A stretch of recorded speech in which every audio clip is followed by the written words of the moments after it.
Let's talk about the injury spiral. This occurs when a worker becomes injured on a work site. They don't report it and they go home and they try to manage it themselves. The most popular painkiller in the world is alcohol. So they go home, they manage their pain with alcohol usually. At least they do in this area. And then if they get better, great. If they don't, then they work injured and it makes the injury worse. And then they have to manage the pain more. So let's say they go home, they have a couple of beer, they drink some more, and they take a couple of T3s.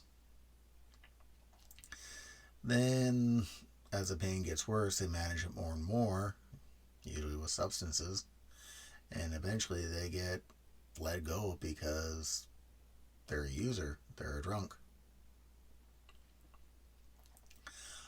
Then they try to put in a compensation claim, but because it wasn't reported, claim denied.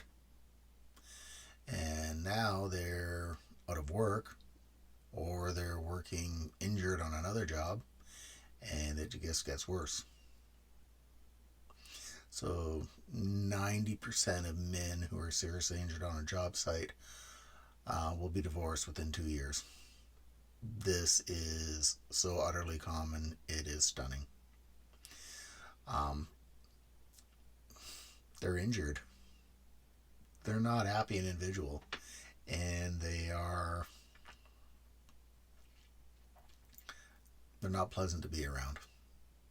So they're not working, they're unpleasant, they're angry because now they believe that society's let them down.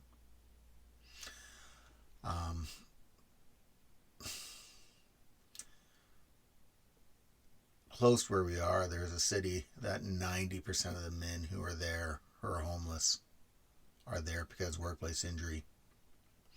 According to a good friend of mine who's working with the homeless in Victoria, BC, 90% of the men who are there because of workplace injury. One of the hidden costs of the opioid crisis and going across Canada and the US right now is workplace injury. I have somebody in my world who was severely injured about 6 months ago. They didn't report it. They went to the hospital, told the hospital they did it at home.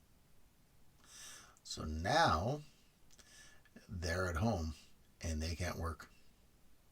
They're grouchy. Nobody wants to be around them. They're in pain. It's hard to be around somebody who's in pain. And they're not managing their pain well. It's a rough thing to say, but pain management is a thing that you have to do and you have to be very mindful about. Anyways, they're in the spiral. At a guess, I'd say they're going to be homeless within about another year. So they went from an everyday working Joe to just about nothing 6 months later. And